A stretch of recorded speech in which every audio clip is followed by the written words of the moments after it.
Quand Michael Schumacher pleure sur sa chaise roulante, les confidences de ses proches, quelques légers progrès sont à noter. C'est le drame d'une vie.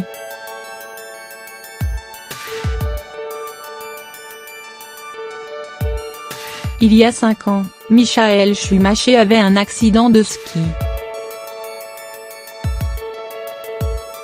Depuis, la vie de la famille a été complètement chamboulée.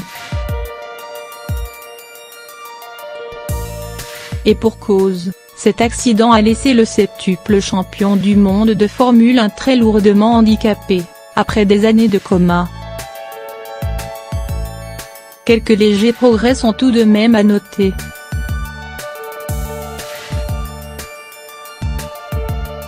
Pour le plus grand bonheur de sa femme Corina, qui vient d'acquérir une villa face à la mer sur l'île de Majorque pour la modique somme de 30 millions d'euros, et de leurs 2 enfants, Gina Maria, 21 ans, et Mick, 19 ans, qui suit les traces de son père.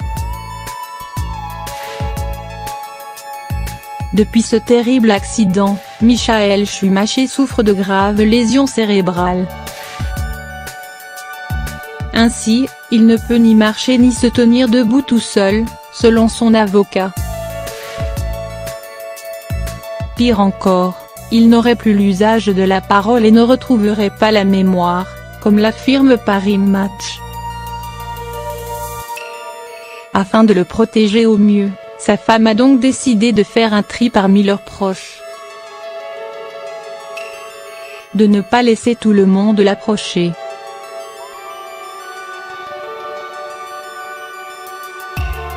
D'autant que les soins sont nombreux.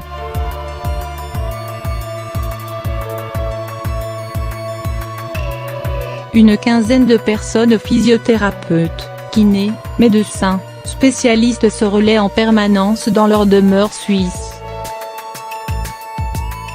Corina Schumacher a eu raison de garder espoir et de dépenser autant pour les soins médicaux de son mari. Cela semble payer peu à peu.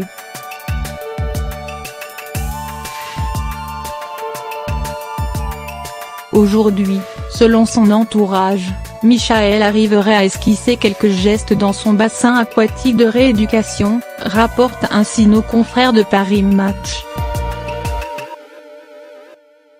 Et 2 proches qui lui rendent régulièrement visite de confirmer, quand on l'installe dans sa chaise roulante face au magnifique panorama des montagnes surplombant le lac, il arrive que Michael pleure. Reste à savoir si le champion de Formule 1 retrouvera un jour une vie à peu près normale.